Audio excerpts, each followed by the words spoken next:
Okay, so for this section, we're going to be going over your first stripe for your yellow belt, specifically going over your blocks. Okay, so Rylan, go ahead and get your horse stance. Okay. Good. So we have two main blocks, and the third one is, it's just kind of there. Okay, and I'll explain what I mean by that in a second. Okay, so we have uchi-uke, outside block.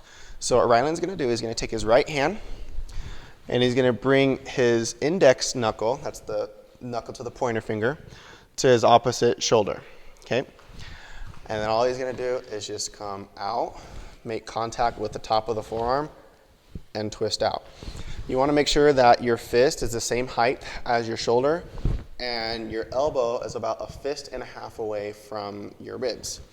And 2, across and out. 3, across, out. 4, across, out. 5, across, out. Good. Now, hands down. That is a very basic way of doing your uchi-uke, your outside block.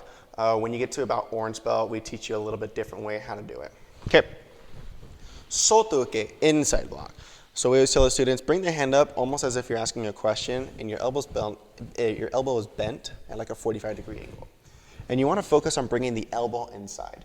So don't focus on swinging your hand across. Just focus on dropping your elbow inside, make contact with the bottom of the forearm, and bring it in. Again, it's the same height as your fist is the same height as the shoulders.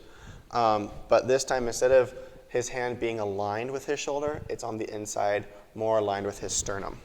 And 2, come up and across. So make sure when you come up, you kind of hold it up like you're asking a question, right? And 3, up, across. 4, hold it up and stay there.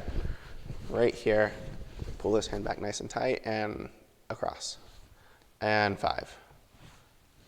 Good, and relax. Okay, the last one is known as Gedan Kakiwaki-uke. And the reason why I say it's just kind of there is because we really don't go over it too much. I just want the students to understand what is this when they're doing their kicks. And it's Gedan Kakiwaki-uke, which translates to a lower wedge block or outer wedge block. So in all reality, it's just crossing your hands just like this and down.